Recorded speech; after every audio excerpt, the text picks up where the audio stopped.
Be at full strength for a week. Then we'll conduct your official interview next Monday. In the meantime, he reached into his jacket, producing a business card. Have the hospital billing department contact this number. Rebecca stared at the card. Mr. Reynolds, I can't accept. Consider it an advance.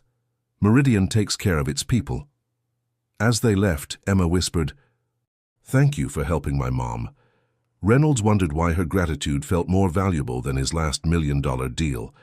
For the next 5 days, Emma became a fixture at Meridian Enterprises.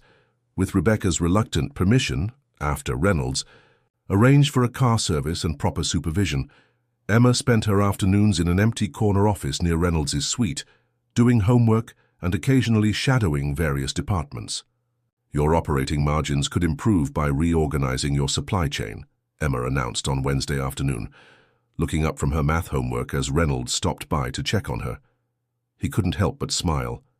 Is that so? And where did you learn about operating margins? Mom explains her work to me. She says it helps her think better when she talks it out. Emma tapped her pencil against her notebook. Also, your receptionist Diane gives me business magazines when I get bored. Reynolds leaned against the doorframe. Most 7-year-olds read comic books. I read those too. Batman is my favorite. Because he helps people and doesn't need superpowers. An unexpected laugh escaped him.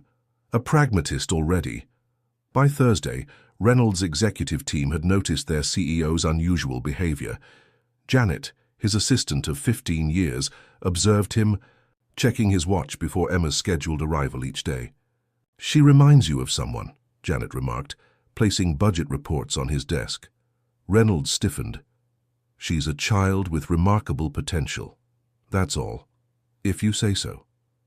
Janet had been with him long enough to recognize the shadows that occasionally darkened his eyes. The board is asking questions about your cancelled meetings. The board can direct their questions to me, he replied curtly. Later that afternoon, Reynolds found Emma in the break room, charming the marketing team with her insights on their latest campaign. Kids at my school would like the colors more if they were brighter, she was saying as the marketing director took notes. Miss Harrison, Reynolds interrupted, I believe it's time for your appointment. It had become their ritual, a daily review of her mother's recovery and a discussion about what Emma had learned at Meridian that day. In his office, Emma settled into what had become her chair. Mom's coming home tomorrow. The nurse said her lungs sound much better. That's excellent news, Reynolds replied, sliding a chocolate milk across the desk, another part of their routine. Will you still want to see me after Mom starts working? Here? Emma asked suddenly, her eyes serious over the rim of her glass. The question caught him off guard. What makes you think I wouldn't? Emma shrugged, looking down.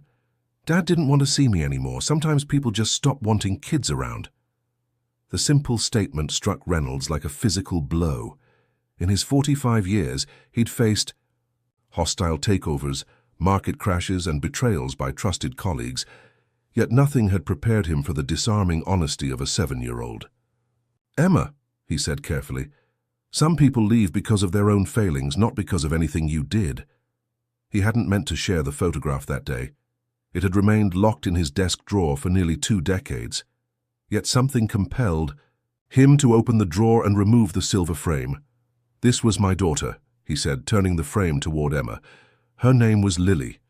Emma studied the photo of a smiling toddler with Reynolds's blue eyes. Was? Where is she now? Reynolds's voice grew distant. She and her mother died in an accident a long time ago. Is that why you're sad sometimes when you look at me? The question hung in the air like crystal, fragile and perfectly clear. Absolutely not. Victoria Sloan, Meridian's HR director, stood with arms crossed in Reynolds' office Friday morning. I've reviewed Rebecca Harrison's application. While her qualifications are adequate, her situation presents significant liability concerns. Reynolds continued reviewing documents, his expression impassive, elaborate. Single mother, no family support, recent medical issues. Victoria ticked off on manicured fingers. She's missed work repeatedly at previous positions due to childcare emergencies. The statistical probability of attendance problems is high. Reynolds set down his pen. Have you reviewed her performance evaluations? Yes, consistently exceeds expectations, Victoria conceded. But that doesn't outweigh the practical concerns. We have equally qualified candidates without her. Complications. Complications? Reynolds' voice cooled several degrees.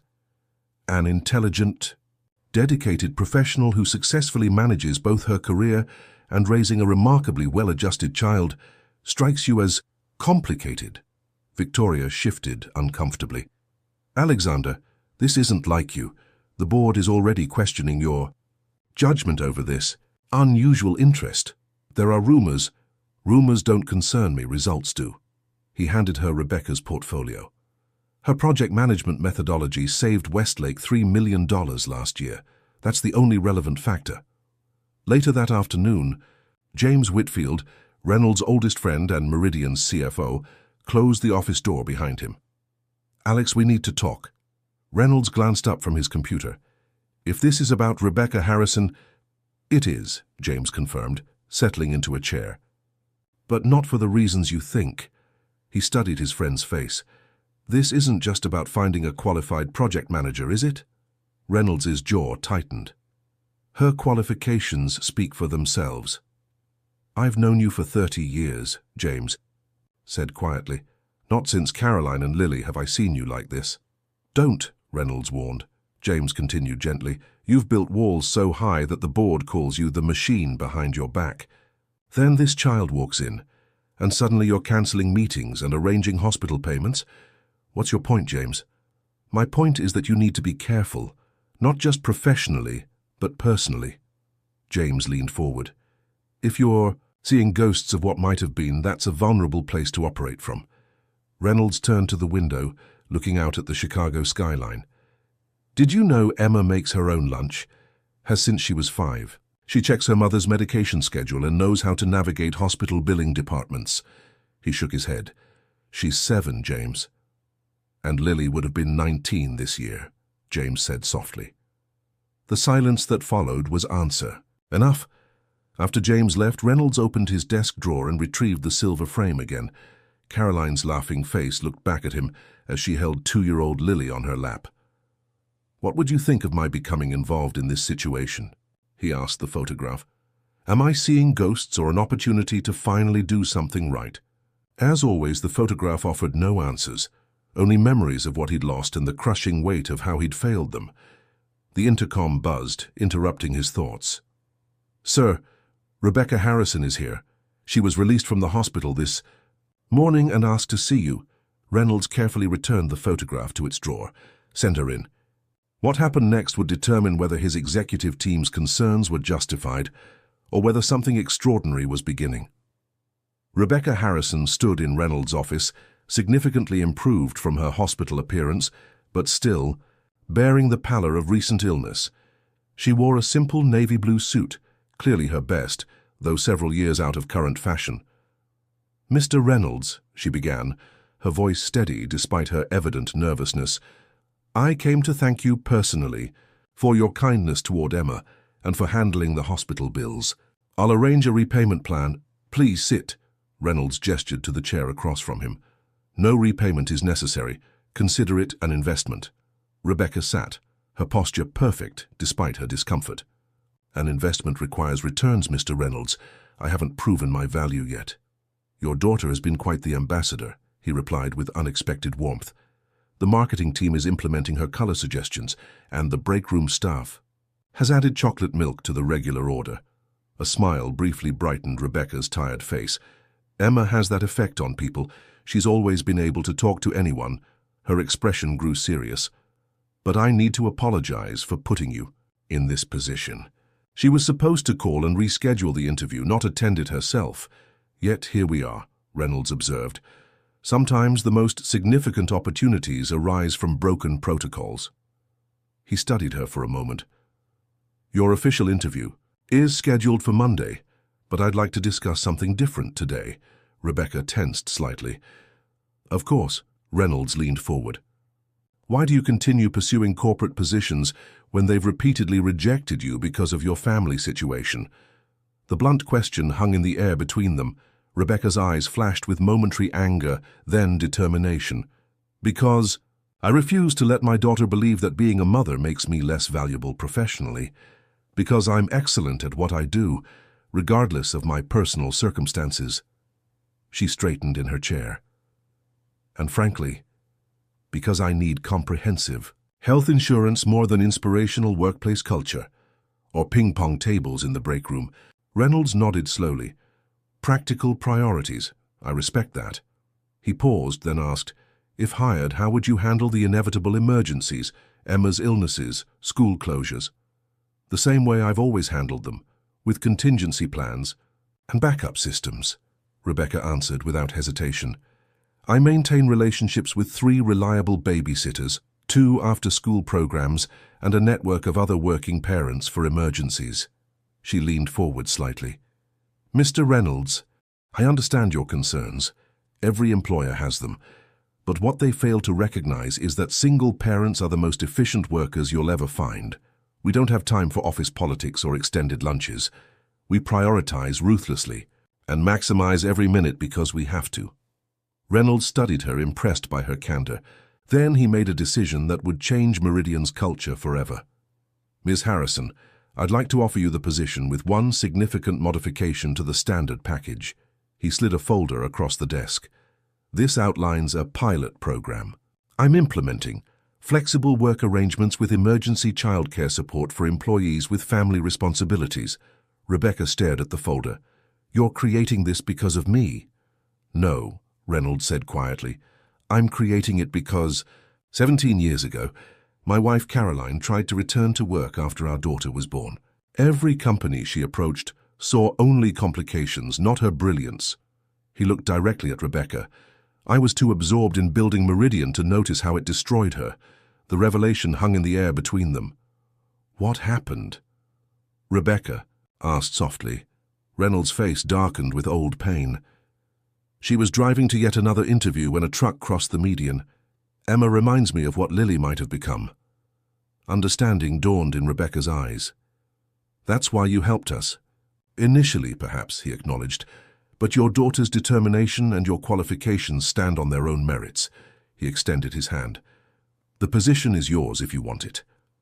As Rebecca shook his hand, neither could have predicted how this decision would transform not just their lives, but the lives of countless working parents at Meridian Enterprises in the years to come. 2 months after Rebecca Harrison joined Meridian Enterprises, the company's dynamics had subtly shifted. Rebecca's project management expertise quickly proved invaluable, her methodical approach streamlining operations across multiple departments. The pilot program for flexible work arrangements had expanded beyond her position, with 5 other employees now participating in what Reynolds had officially named the Family Forward Initiative. The quarterly projections show a 12% increase in productivity from participating team members, Rebecca explained during her presentation to the executive board. She stood confidently at the head of the conference table, her slides displaying clear metrics. Retention rates are up, and sick leave usage has actually decreased. Victoria Sloan, the HR director who had initially opposed Rebecca's hiring, watched with thinly veiled skepticism. 2 months is hardly enough time to determine long-term viability, she noted. What happens when the novelty wears off? That's why we're tracking weekly metrics rather than quarterly, Rebecca countered smoothly. We can identify and address issues in real time rather than discovering problems months later. Reynolds observed the exchange with satisfaction. Rebecca had proven herself not just competent but exceptional, deftly navigating corporate politics while delivering consistent results. The initiative stays, he announced, ending further debate. Rebecca, expand the program to include 15 more positions by next quarter. Later that afternoon, Reynolds found Emma in what had become her regular spot, a small desk in the corner of Rebecca's office where she worked on homework after school. The arrangement had raised eyebrows initially, but Reynolds had made it clear that children of employees were welcome in designated areas when necessary. Mr. Reynolds, Emma looked up from her science project. Mom's helping Mr. Davidson fix the supply chain problem, just like I said. Reynolds smiled. So I heard. Your mother is quite impressive. She always was, Emma replied matter-of-factly. People just didn't notice before. The simple observation struck Reynolds as profoundly true. How many talented individuals had corporate America overlooked because their circumstances didn't fit the traditional mold? "Emma," he said, sitting in the chair beside her desk, "how would you feel about helping me with a special project?" Her eyes widened with interest. "What kind of project?" "I'm thinking about creating a space here at Meridian for children whose parents work late, sort of like a homework and activity center. What would make it a good place for kids your age?" Emma considered this seriously. Books at different reading levels, quiet spaces and group spaces, healthy snacks, not just cookies, even though cookies are the best, and maybe college students to help with homework. Reynolds pulled out his notebook and began writing. What about during school holidays? For the next hour, CEO and Child mapped out what would eventually become Meridian's renowned Bridge program, an on-site childcare and educational support system that would revolutionize work-life integration in corporate America. That evening, as Rebecca finished her work, she found Reynolds and Emma deep in conversation, surrounded by drawings and notes. "Should I be concerned about this conspiracy?" she asked with amusement. "Mom, we're designing a kid space for Meridian," Emma exclaimed. Rebecca raised an eyebrow at Reynolds. "That sounds expensive." "It's an investment," he corrected. "One that will pay dividends for years to come." As they walked to the elevator together, Rebecca studied Reynolds's profile. "You've changed since we first met," she observed. "For better or worse?" "Definitely better," she replied. "The staff doesn't call you the machine anymore." Reynolds looked surprised. "You heard about that?" "Office gossip travels fast," Rebecca smiled. "Now they're calling you the revolutionary instead." As the elevator doors closed, Reynolds reflected that some revolutions began not with grand manifestos, but with a child's simple question. Why can't things be different? What no one at Meridian realized was that the company's transformation had attracted unwanted attention from those who preferred the status quo, and they were preparing to strike back. The quarterly board meeting began like any other, with financial reports and strategic planning updates.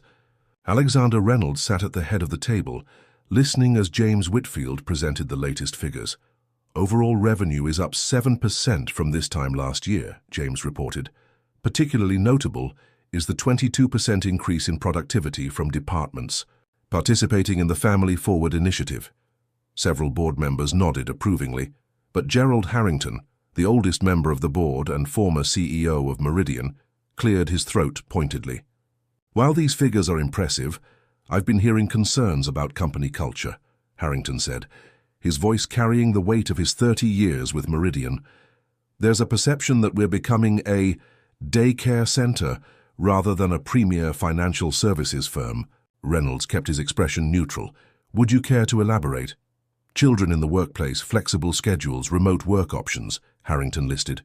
"These may appeal to a certain demographic, but our core clients expect stability and tradition. Morgan Stanley isn't bringing sippy cups to client meetings." Victoria Sloan nodded in agreement. "I've had several complaints from senior staff about noise and disruption. Just yesterday, a junior analyst was spotted playing catch with a child in the East Corridor." "That was my daughter," Reynolds said quietly. "The catch was a mathematics game I developed to help with her multiplication tables." The room fell. "Silent." "Alex," Harrington leaned forward, his tone softening to one of paternalistic concern. "No one questions your authority to implement new programs, but there are whispers about your personal investment in the Harrison situation. People are questioning your objectivity." Reynolds felt a familiar coldness settle over him, the emotional armor he'd worn for years before Emma and Rebecca entered his life. "My personal investments are irrelevant. The metrics speak for themselves," he replied evenly. "If our goal is maximizing shareholder value, the initiative has proven its worth." The tension in the room eased slightly, but Reynolds knew this was merely the opening salvo in what would become a prolonged battle. After the meeting, James lingered behind. "Gerald's not alone in his concerns, Alex.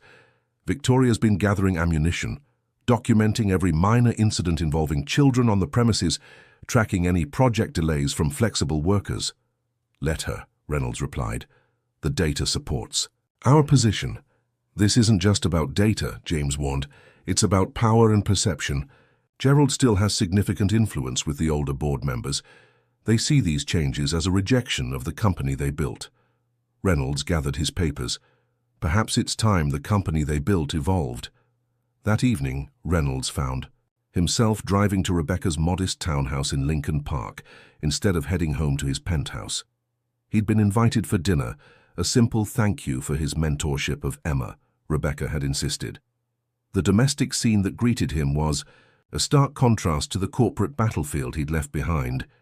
Emma answered the door, proudly wearing an apron and announcing she'd helped make the lasagna. The small home was warm and cluttered with evidence of a life fully lived, books stacked on end tables, a science project taking up half the dining table, framed artwork clearly created by Emma's hand. "Sorry about the mess," Rebecca apologized, emerging from the kitchen. "We weren't expecting the science fair project to involve quite so much. Expansion." "It's a volcano," Emma explained excitedly. "It actually erupts." Reynolds found himself smiling genuinely. "I'll be sure to stand back during the demonstration." During dinner, he found himself relaxing in a way he rarely did. The conversation flowed easily from Emma's school adventures to Rebecca's projects at work, without the careful calculation that characterized most of his interactions. "You're different here," Rebecca observed after Emma had gone to finish homework. "More human." Reynolds considered this. "I've spent decades cultivating a specific professional persona. It becomes habit. It becomes armor," she corrected gently. "I recognize it because I've worn similar protection. Single mom in corporate America. You develop a shell." Something about her perception unsettled and comforted him simultaneously. "The board is pushing back against the changes," he admitted. "They're using you and Emma as evidence that I've lost objectivity." Rebecca's expression tightened. "I can request a transfer to another department. Distance myself from the initiative?" "Absolutely not," Reynolds interrupted. "That would validate their criticism. We proceed as planned." What he didn't say, couldn't articulate even to himself, was how unacceptable he found the idea of Rebecca and Emma moving further from his daily orbit. "Just be prepared," he warned. "Corporate politics can turn vicious quickly." Rebecca's smile held unexpected steel. "Mr. Reynolds, I've been a single mother for 7 years.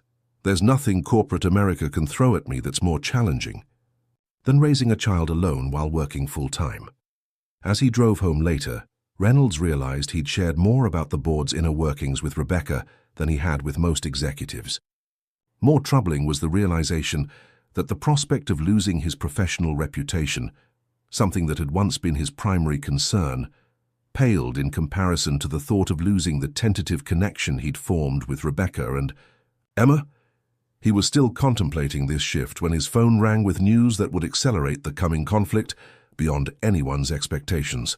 "Mr. Reynolds, you need to see this immediately." Janet's voice carried unusual urgency as she placed a tablet on his desk the following morning. The headline from the Wall Street Journal's business section blared, "Meridian CEO's Personal Crusade, Business Innovation or Midlife Crisis." The accompanying article featured quotes from anonymous sources within Meridian, describing Reynolds' unusual attachment to a female employee and her child, and questioning whether his judgment had been compromised by unresolved personal trauma. The article specifically mentioned the Family Forward initiative, painting it as a costly distraction from Meridian's core business, driven by Reynolds' personal agenda rather than sound business strategy. "Who leaked this?" Reynolds asked, his voice dangerously calm. "Impossible to say for certain," Janet replied, "but the details about your wife and daughter, very few people have access to that information."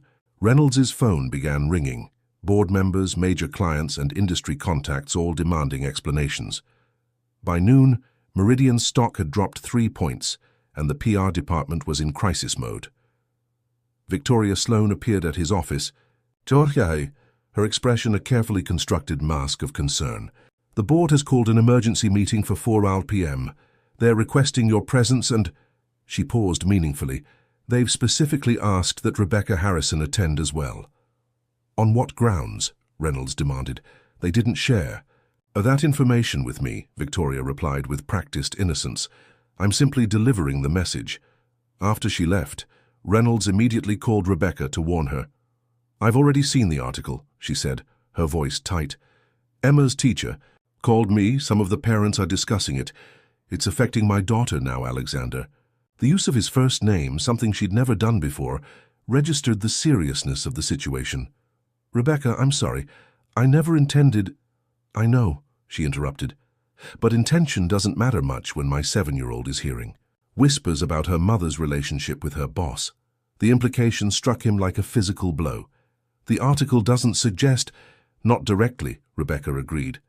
"But it plants the idea. You know how these things work." When they arrived separately at the emergency board meeting, the atmosphere was glacial. Gerald Harrington sat at the center of the table, flanked by Victoria and several of the more conservative board members. James Whitfield sat alone on the opposite side, his presence a silent statement of support for Reynolds. "We'll get straight to the point," Harrington began once everyone was seated. "This morning's article has caused significant damage to Meridian's reputation and shareholder value. Our phones have been ringing all day with concerned clients and investors." Reynolds remained outwardly calm. "Media speculation is hardly unprecedented. Our PR team is already addressing the inaccuracies." "The concern isn't just the media coverage," Victoria interjected smoothly. "It's the underlying issue of judgment and priorities." She turned to Rebecca. "Ms. Harrison, no one questions your professional qualifications. However, the special circumstances of your hiring and the subsequent development of company policy around your personal situation have created a perception problem." Rebecca's spine straightened. "My personal situation being that I'm a single parent, or that my daughter showed remarkable initiative in ensuring her mother didn't miss an opportunity? Which aspect exactly is problematic for Meridian's image?" Several board members shifted uncomfortably. "The issue," Harrington continued, "is the appearance of favoritism and the rapid implementation of policies that fundamentally alter our corporate culture without proper vetting." He slid a document across the table toward Reynolds. "We're proposing her temporary suspension of the Family Forward Initiative pending comprehensive review and the reassignment of Ms. Harrison to the Cleveland office to eliminate any appearance of impropriety." Reynolds didn't touch the document. "Reassignment would be constructive dismissal, and you know it. Her daughter is established in school here." "We would, of course, provide relocation assistance," Victoria added. Rebecca's voice cut through the tension. "May I ask who leaked the personal information about Mr. Reynolds' family tragedy to the press?" The room fell silent. "That's not relevant to these proceedings," Harrington replied stiffly. "I disagree," Rebecca countered. "It speaks directly to the ethical standards of this board. Someone in this room used deeply personal information as a weapon in a corporate power struggle. That seems extremely relevant to how Meridian conducts business." James Whitfield leaned forward. "I agree with Ms. Harrison. Before we discuss any policy changes or personnel reassignments, we should address the breach of confidentiality that precipitated this crisis." Victoria's perfectly composed facade cracked slightly. "We have no evidence that anyone on the board—" "Actually," Reynolds interrupted, "we do." He nodded to Janet, who had been standing quietly by the door. She distributed copies of an email chain to each board member. "This morning, IT traced the source of the leak. The information was sent from Victoria's email account to a journalist at the Wall Street Journal 3 days ago." All eyes turned to Victoria, whose face had drained of color. "This is preposterous," she sputtered. "My email was obviously hacked by someone who knew your authentication details and had access to confidential personnel files," Reynolds asked mildly. "That seems unlikely." For the first time since the meeting began, Reynolds allowed himself a small smile. "I anticipated this maneuver, though not quite so soon. The email contains metadata that confirms its authenticity and origin. Victoria, you're terminated effective immediately. Security will escort you to clear your office." Harrington's face had turned an alarming shade of red. "You can't unilaterally fire an executive without board approval." "Actually, I can," Reynolds corrected. "Ethics violations of this magnitude fall under my direct authority as CEO. Unless, of course, you were involved as well, Gerald?" The older man deflated visibly. Of course not. I would never— Good, Reynolds interrupted. Then, as acting chairman, I move that we conclude this emergency meeting and reconvene tomorrow after everyone has had time to review the evidence properly. As the board members filed out, some looking shell-shocked and others secretly pleased at Victoria's downfall, Rebecca remained seated. You knew this was coming, she observed once they were alone. Reynolds nodded. I suspected Victoria would make a move eventually. She's opposed every progressive policy change for years, not just the ones involving you. Why didn't you warn me? There was hurt beneath her professional composure, because your genuine reaction was crucial. If you'd been prepared, someone might have suspected collusion. He hesitated. I am sorry about the impact on Emma, though, that I didn't anticipate. Rebecca gathered her papers. She's stronger than you think, than anyone thinks. She paused at the door.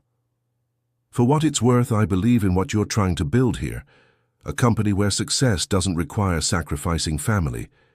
It's long overdue. As she left, Reynolds realized that the corporate victory felt hollow compared to the personal trust he might have damaged. The battle had been won, but the war, both professional and personal, was far from over. 3 weeks after Victoria's dismissal, the controversy had mostly subsided. Meridian's stock had recovered. The media had moved on to fresher scandals. And the Family Forward initiative had not only continued, but expanded to include 25 positions across various departments. Rebecca's management of the program had been exemplary, with comprehensive metrics tracking both productivity and employee satisfaction. Even former skeptics on the board had begun to acknowledge the business case for the initiative, particularly as competing firms began implementing similar programs to keep pace with Meridian's innovation. Everything was proceeding smoothly until the day Gerald Harrington walked into Reynolds' office unannounced, closing the door firmly behind him.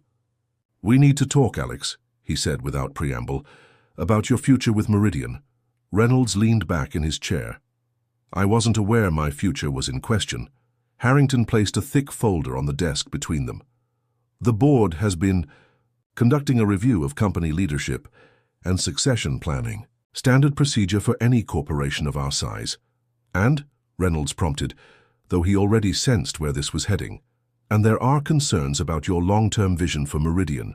The changes you've implemented recently, while well-intentioned, represent a significant departure from the company's established identity. Reynolds opened the folder to find a formal proposal for his transition to an advisory role over the next 6 months, with Harrington returning as interim CEO while a search for permanent leadership was conducted. I see, Reynolds said quietly. A carefully orchestrated coup. Harrington had the grace to look uncomfortable. That's unnecessarily dramatic, Alex. No one questions your contributions to Meridian. The company has thrived under your leadership for 15 years. But perhaps it's time for what, Gerald? A return to the policies of the past, discarding innovations that are demonstrably improving both our bottom line and our employees' lives? For balance, Harrington corrected. For ensuring that in your personal journey of healing, you don't reshape an entire corporation around your individual regrets. The words struck with precision, finding the vulnerability Reynolds had carefully concealed. My personal journey is irrelevant, he replied coldly. The metrics support every change I've implemented. Harrington sighed. Numbers aren't everything, Alex. Culture matters. Tradition matters. The expectations of our long-standing clients matter. He paused. And your relationship with the Harrison family has created complications that extend beyond metrics. I don't have a relationship with the Harrison family, Reynolds countered, though even to his own ears, the denial sounded hollow. Don't you? Harrington asked quietly. You've been photographed at the child's school events. You've had dinner at their home multiple times. You've created an entire corporate initiative that began with accommodating their specific situation. I've supported a valuable employee and recognized the potential for broader application of that support, Reynolds corrected. Any personal connection is secondary. Harrington studied him for a long moment. The board meeting is Friday at 2 p.m. You have until then to consider the transition proposal. If you fight this, Alex, it will get ugly. The press will dig deeper. Into your personal history, into your interest in the Harrisons. Do you really want Emma caught in that crossfire again? After Harrington left, Reynolds sat motionless, considering his options. He could fight. He still had allies on the board, and the performance numbers were on his side. But Harrington was right about one thing. A public battle would inevitably draw Rebecca and Emma back into the spotlight. As if summoned by his thoughts, there was a gentle knock at his door, and Emma peeked in. "Mr. Reynolds, Mom said I could show you my science fair results." She bounded in, carrying a blue ribbon and photographs of her volcanic eruption experiment. For the next 15 minutes, Reynolds listened attentively as Emma explained the chemical reactions involved in her project, her face alight with enthusiasm for discovery. The corporate machinations that had occupied his morning seemed distant and somehow less consequential in the face of her uncomplicated joy. "Emma," he said when she paused for breath, "what would you think if I wasn't working at Meridian anymore?" Her expression grew serious. "Are you going to a different company?" "I might," he answered honestly, "or I might start something new." Emma considered this carefully. "Would we still see you? Mom says you're her mentor, but I think you're our friend too." The simple question crystallized the decision he'd been avoiding for weeks. His position at Meridian, the company he'd built, the professional identity he'd cultivated for decades, suddenly seemed less essential than the connection he'd formed with this remarkable child and her mother. "Yes," he said firmly. "We would definitely still see each other." Later that evening, Reynolds called Rebecca. "I need to discuss something important. Can we meet tomorrow?" "Is this about Harrington's ultimatum?" she asked, surprising him with her awareness. "How did you know?" "The executive floor has thin walls and Janet keeps me informed," Rebecca replied. "She's quite protective of you." Reynolds smiled despite himself. "Apparently I'm the last to know about the coup then." "Not a coup yet," Rebecca corrected. "Just an attempted one." She paused. "Alexander, whatever you're planning, please don't make decisions based on protecting Emma and me. We've survived corporate politics before. It's not just about protecting you," he admitted. "It's about deciding what matters more, the company I've built or the future I could build." The silence between them held possibility and uncertainty in equal measure. "Come for dinner tomorrow," Rebecca finally said. "Emma's making her famous spaghetti. We can talk after she goes to bed." As Reynolds hung up, he realized that for the first time since losing Caroline and Lily, he was making decisions based not on past regrets, but on future hopes. Whatever happened with Meridian, something fundamental had shifted in his life's orientation. From looking back to looking forward, what he couldn't possibly know was that the following day would bring a revelation that would change everything. The manila envelope arrived by courier at 10:37 a.m., marked personal and confidential, for Alexander Reynolds. Janet placed it on his desk with a curious glance, but asked no questions, one of the many reasons he valued her discretion. Inside, Reynolds found documents from Gerald Harrington's private files, copies of board meeting minutes from 18 years ago, personnel records and internal memos. A post-it note simply read, "You should know what you're really fighting against." A friend. As Reynolds read through the materials, his hands began to shake. The documents revealed a systematic policy implemented during Harrington's tenure as CEO, one that specifically targeted the hiring and retention of women of childbearing age, particularly those already with children. One memo from Harrington to the then HR director read, "While we cannot explicitly discriminate, we can implement performance metrics that naturally disadvantage those with family obligations. This ensures our workforce remains focused and unencumbered." Another document showed a list of female employees who had become pregnant while at Meridian, with notations tracking their eventual departures, all within 18 months of returning from maternity leave. The pattern was undeniable and deliberate. Most disturbing was a specific mention of Caroline Reynolds in a board presentation from 2 decades earlier. "Wife of our CFO, Alexander Reynolds, has requested part-time return from maternity leave. Recommend?" Denial, as it would set problematic precedent for executive spouses. Reynolds sat back, memories crashing over him like waves. Caroline's increasing frustration as she'd tried to return to work after Lily's birth, her depression when firm after firm rejected her flexible work proposals, the arguments they'd had when he'd suggested she simply stay home with Lily, like other executives' wives. The final document in the package was a newspaper clipping about the accident that had killed Caroline and Lily, with a handwritten note in what appeared to be Harrington's writing. Tragic outcome. Ensure AR remains focused on work, best distraction from grief. Reynolds's vision blurred with a combination of rage and grief. All these years he'd blamed himself for being too absorbed in building Meridian to support Caroline properly. He'd never considered that his mentor, Harrington, had actively blocked her professional return. When Rebecca called to confirm dinner plans, Reynolds's voice was strange enough to concern her. "What's happened?" she asked immediately. "I need to show you something," he replied. "Can you meet me at the office first? It's important." An hour later, Rebecca sat across from him, the damning documents spread between them on his desk. "This is," she began, then faltered. "Sister